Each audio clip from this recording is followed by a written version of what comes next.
د پاکستان او افغانستان ترمنځ تورخم په پوله د دواړو خوسه د ډزو وروسته پوله د هر ډول تګ راتګ د پاره تړل شوې ده. د پاکستان لوري سرچینې دعوه کوي چې طالبانو په پوله چک پوسټ جوړوله د هغې په سر نښته شوې او د دواړو خوسه ډزې شوې دي. په پوله یوې سرچینې میډیا ته وویل چې ډزې خوشه په 11 بجې پیل شوې، تر اوسه په ډزو کې د کمې مرګ جوړې خبر مخې ته نه دی راغلی. پاکستاني چارواکو د ډزو د پیښې په اړه په رسمي ډول څه نه دي ویلي. په افغانستان کې طلوع نیز ویلي چې په ننګرهار کې طالب مشرانو پیښه تایید کړې او تور یې لګولې چې لومړی پاکستاني لورې نه ډزې کړې شوې دي. سرچینې وایي چې د ډزو وروسته له هغې شروع شوې چې په پوله افغانستان لوري ته طالبانو چک پوسټ جوړاوه.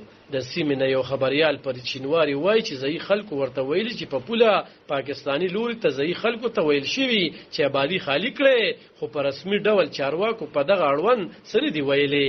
د ډزو وروسته پوله د هر ډول تګ راتګ دپاره تړل شوي او د پولې دواړو غاړو ته په لویه شمېره کې خلک او سوداګریز ګاډي ایثار شوي دي.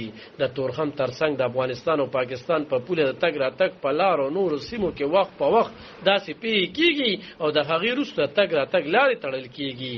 عام خلک او سوداګر وایي چې د پولو تړل کېدو له امله زیات عام خلک او د دواړو خو تجارت سخت اغیزمن کیږي. طالب خان شیرپو، دلبر نیوز 400.